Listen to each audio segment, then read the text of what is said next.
All right, everybody, what's going on? And welcome to a special Monday edition of SWAC Talk, the show we cover the SWAC inside and out. I'm your tour guide around the SWAC Seawells coming at you, and we are on week one. So we are going to preview the action for this week's games, and there's games on Thursday, Saturday, and Sunday. So I decided to break it up and cover the Thursday games first. I'll do that today, and then probably on Friday I'll have the previews for the Saturday games, and then early Sunday morning, I have the preview for the Sunday game, which is the Orange Blossom Classic between North Carolina Central and Alabama State. So with a lot of football this week, I thought it was easier to digest and handle by breaking it all down one by one. So we'll just do it like that, and then in the following weeks we'll keep it on a Wednesday when there are less games each week. So with that being said, man, y'all make sure y'all hit those socials. Facebook is Swag Talk, Instagram Swag Talk, Twitter Swag Talk 76. We have our week one prediction contest, pick'em contest, whatever you want to call it, is up now. The link is on my Twitter account and it's also on my Facebook and Instagram. And I will put it in the description.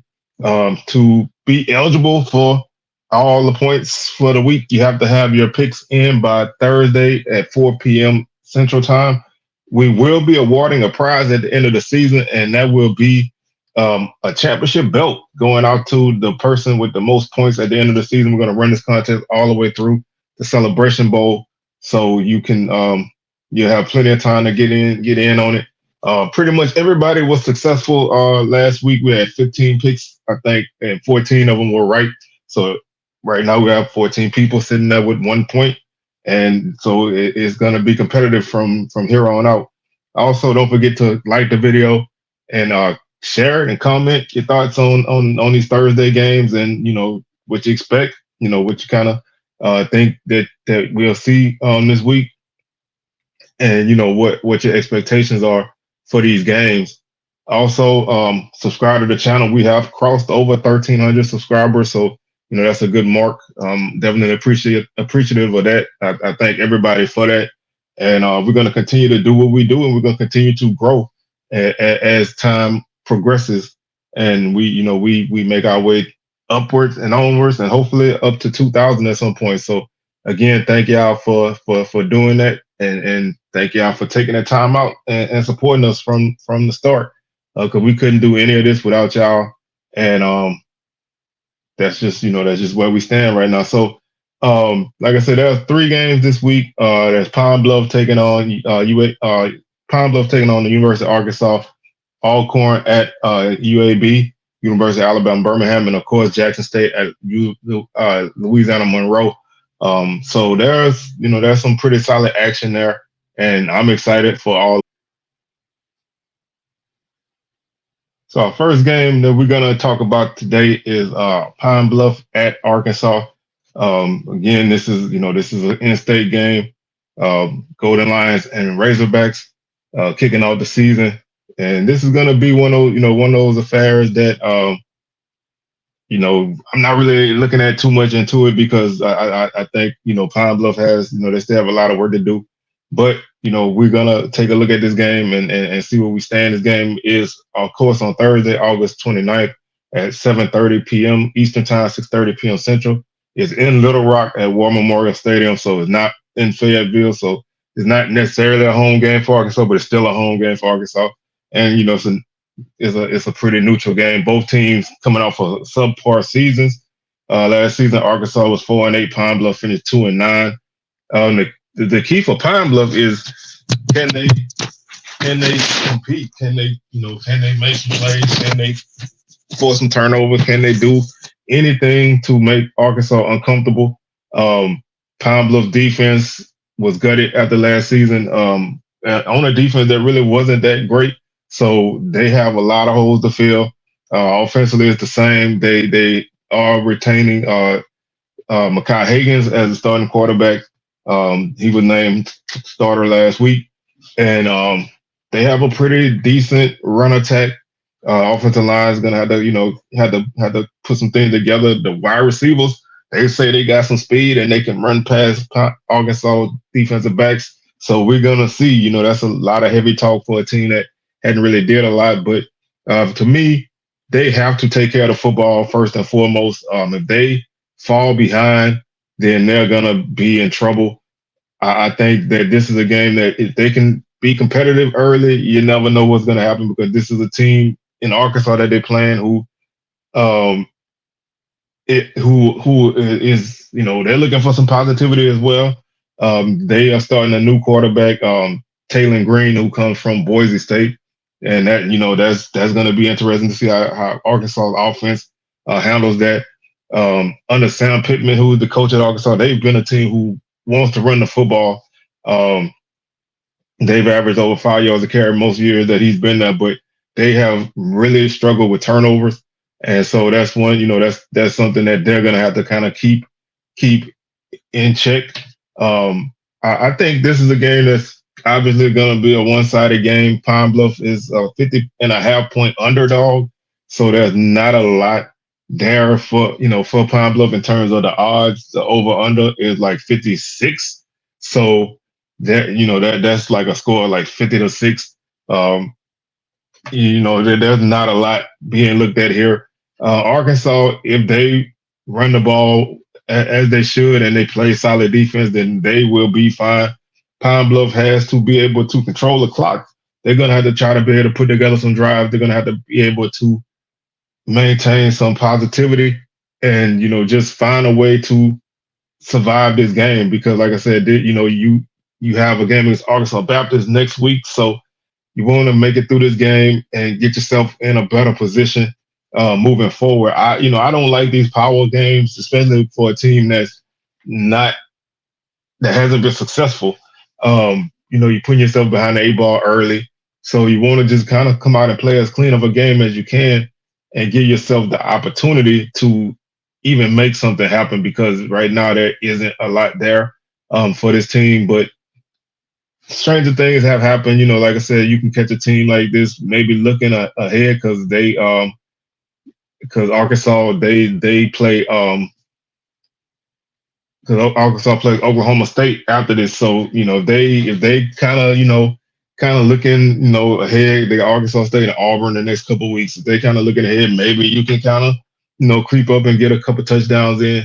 I don't like I said I don't like to really come down on SWAC teams in these kind of games, but I just don't really see it. I'm gonna go with a score of I'm gonna say Pine Bluff scores a couple touchdowns and they lose this game 56-14. I think maybe they get an early touchdown and then they get a late one, but it's gonna be tough with a team that hasn't really had a lot of success. I know Coach Hampton is doing a good job of getting his team together and trying to build it, but this is like year one for them. Last year, like a year zero. So I don't really see a lot there. This is one of those games I don't really have a lot of oomph in it. So like I said, 56-14 is my prediction for the Razorbacks. Next we have the UAB Blazers against Alcorn. Again, Alcorn is a team who is picked highly in the SWAC West. Some people have them picked to win. They're my favorite to win the West.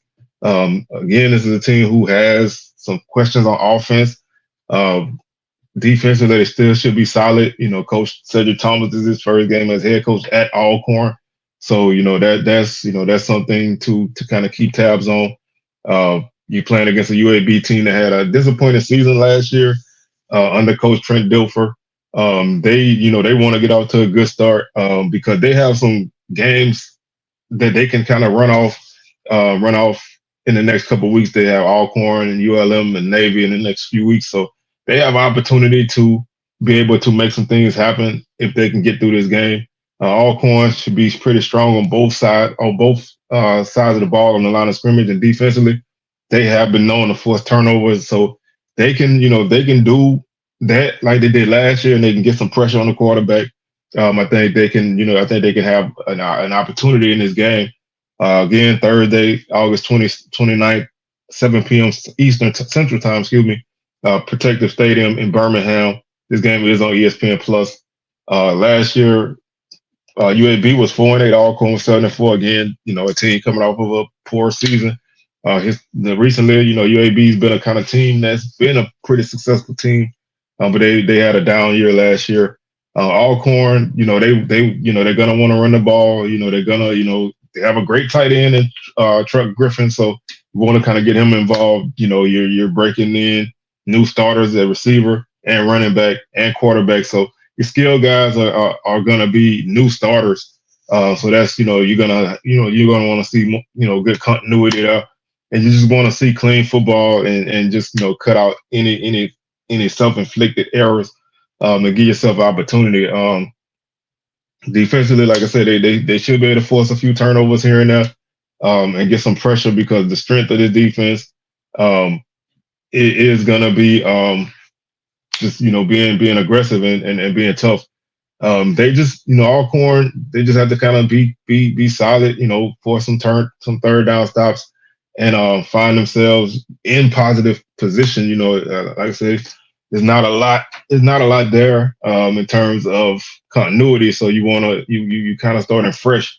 So you're gonna have your share of growing pains and mistakes, and you're facing a team in UAB um, who's gonna, they're gonna be a solid team, even though they did not have the best season last year. So you kind of expect them to, kind of chip away at Alcorn, use some short passing, some short passes, and kind of set themselves up. Um, make Alcorn have to drive the length of the field, give them an opportunity to turn the ball over or just not convert. And then they most likely will take advantage of those situations. Um, Again, games like this, these games are like very hard to preview, especially in like the first week of the season, because you have no real idea who these teams are. You don't really have any idea of where to go with any of these teams, and um, that's always gonna be a tough thing to do, because you just you kind of flying blind with these teams, and you kind of look at it like, I don't know who these teams are, but just to kind of give an idea of what UAB is, um, because that's why we're here. The Blazers, like I said, they went 4-8 last season. Um, kind of dropped off a little, but you gotta kind of hope that if you're a UAB fan, or you just kind of interested. The offense was good last year, even though they changed their offense. The defense couldn't maintain, so they have to get their defense up to par. They brought in some new transfers. Depth is gonna be a thing, but like with a lot of teams, transfers are vital. They have Alex Mortensen, who's the offensive coordinator. He uses a lot of short throws. They throw the ball around with the short passing game, keeping things moving. They completed 72% of their passes and finished 18th in the nation, averaging 450 yards per game. Jacob Zeno is the quarterback. He transferred from Baylor. He was solid last season, throwing for 3,100 yards and 20 touchdowns with 9 interceptions. He also is a threat with his legs. The receiving core lost their leading receiver in terms of yardage, but they get back a bunch of veteran guys. Um, they do have a deep threat. They did lose their deep threat, but Amari Thomas led the team with 53 catches. He's back.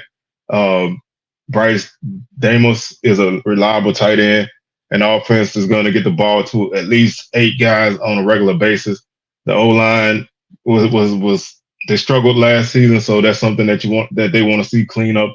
They allowed 4.5 tackles for loss and 2.5 sacks per game last season, so they had a rough time really protecting the quarterback, and that's why they used a lot of short things to kind of offset that.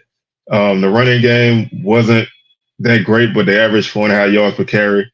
The leading rusher is gone, but they had a 1-2 punch of Isaiah Jackson and Lee Beebe are returning. And then, like I said, Zeno is a guy who can move the ball on the ground too. Defensively, they struggled, allowing 41 points in at least 7 games last season. They were 118th in the nation and struggled to get off the field. They couldn't get third down stops. The front three weren't. They're not necessarily starting over, but they lost a good bit of guys. Um, they're getting in Indiana transfer Ladarius Cox and Kevin Penn, two big guys who can kind of help clean some things up. Um, they have to have a better pass rush and have better linebacker play. And the secondary should be better. Adrian Maddox, a name that you may know from Bama State. He's in the mix and should be a starter at safety. And then the corner duo of Kobe Dempsey and Trey Miles should be okay. Georgia Tech transfer Saeed Bryant is the other safety in the mix. Um, they just have to kind of be, they have they have some positive things to work on, but they're not a top team, but they're going to be a dangerous team with that controlled short range passing attack. So that makes the game, pretty tough for all corners. They're going to have to be disciplined and have to be able to tackle in space against an offense that's going to get rid of the ball very, very quickly. Just looking at some of the top 10 guys, Jacob Zeno, quarterback, Amari Thomas, wide receiver, Michael Moore, linebacker, Isaiah Jacobs, running back, Bryce Damus, tight end, OC Brothers, linebacker, Lee Beebe, running back, Adrian Maddox, safety, Kobe Dempsey, cornerback, Brady Wilson, center. So, their win total is projected to be, let's see, wait, did they put that? They're projected to be a 6-win team. So, they can pretty much be anywhere. They have a lot of toss-up games on their schedule. So this is a team who can finish anywhere, anywhere 4-8, 7-5. There's not a lot there for them in terms of concrete things. Saying all that, when you look at this game, Alcorn has had a rough time in these early season games. They've had a couple games where they've had opportunities to make some things happen, but come up short. The spread is not listed yet, but I see this game as being I'm gonna say 42-13. UAB. I think Alcorn's offense is gonna have some struggles here and there as they try to find whether it's Xavier Vaughn or Tyler Macon at quarterback. They're gonna have to find that guy and get some positive plays there. I think the defense may end up on the field too long, and that's gonna probably be their downfall in this game. And that takes us to our final game on Thursday night. And this is a game a lot of people feel pretty strongly about because ULM is one of the worst teams in college football on the FBS level. They're probably a FCS team masquerading as an FBS team. This team has been in the FBS for like 37 years, and they've only had like 3 winning seasons. Their last winning season was in like 2012. So they haven't had a lot of success. They're starting over again with like their third new coach in a while. So there's still a lot of uncertainty with this team. And if you're a person that's looking at a game that you're saying what's the best chance that the SWAC has for a non-conference FBS win, this would be the game, and it's primarily because this team is not good, and that doesn't necessarily mean that JSU is going to automatically win, or they're going to blow these people out of the water or anything like that. I think a lot of people sometimes get confused when you say that JSU has a chance in this game. You're not necessarily saying that they will win, but I don't think the talent level is as great as you would expect in an FCS matchup. Of course, you still have to go out and play the game. JSU defensively is kind of having some rebuild there. I like the run game for JSU, so I think if they can run the ball with that stable of backs they have, and also with Jacoby and Morgan at quarterback, I think if you can do that, I think that helps a lot with this team, with this kind of game. The passing attack should be able to complement that. but you're going to have to play solid defense, and you got to take care of football, and kind of just make sure that you know that the lights aren't that bright in a game like this. Because, like I said, this team is coming in with a lot of questions of their own, so they're not, they're not clicking on all cylinders. They're a team who probably predicted to win like maybe 2 games at the most. Um, there's not a lot there for them. They don't have a lot of success. It's going to be a tough task for this team. And you really when you look at these kind of teams, you just say, "Good God!" They're just not good, and that makes a game like this even more huge for you because, like I said, this is probably your best chance to snag a win against a team on this level. Um, they just haven't had a lot of success, and they're going to continue to be down. When you look at this ULM team, they have a new starting quarterback, transfer from Oklahoma, and one of the greatest names in college football. General Booty is their starting quarterback in this game. So you're starting a new guy who hasn't really played a lot at his previous school. So um, there's gonna be some questions there. When you look at their offense, they don't return anybody really in the receiving core. They lost the bulk of their production in receiving numbers. Tristan Wiley is a big target for them. After that, it's not much there. Um, the offense can't be any worse than they were last year. So you kind of feel like they can kind of only go up from there. The O line, they have no depth, so they can't afford any guys to go down. They can't afford this game to become a physical affair. They can't really allow the weather to be a factor with them, the heat or anything like that. They don't have a lot there in terms of depth, and there's not a lot of experience either on this O line. So there's just a lot of questions. Their leading rusher is back. Hunter Smith, he had 500 yards and 3 scores, averaging 5 yards per carry. They're going to try to build that offense around him and take advantage of whatever playmaking ability that he has. And that's, that just shows you this team is, the cupboard is pretty bare here. The O line, the offense, if the offense was bad, the defense, it could be worse. They're gonna have to take a lot of time. The line is gonna have to be able to be pieced together. Just that they can have any building pieces they lose. They lose their top defensive lineman, one to Iowa State, one to Tulane. Jalen Ware is a veteran at nose tackle.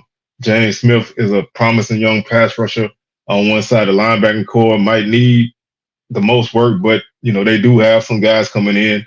They went heavy in JUCO to fill gaps at the linebacker core. Um, they don't, like I said, they don't really have a lot to work there. So you're gonna have to answer a lot of questions there. And the secondary is gonna have to be able to, kind of hold up for this defense. Um, with not really being able to get a lot of pressure on quarterbacks and really stop the run. The secondary is going to be key for this defense. They're going to have to be able to have a consistent offense. They're probably going to lean more on the passing game, but with your offensive line being a struggle, you're going to have those issues there. Like I said, there's not a lot here. They're probably predicted to win like 2 games.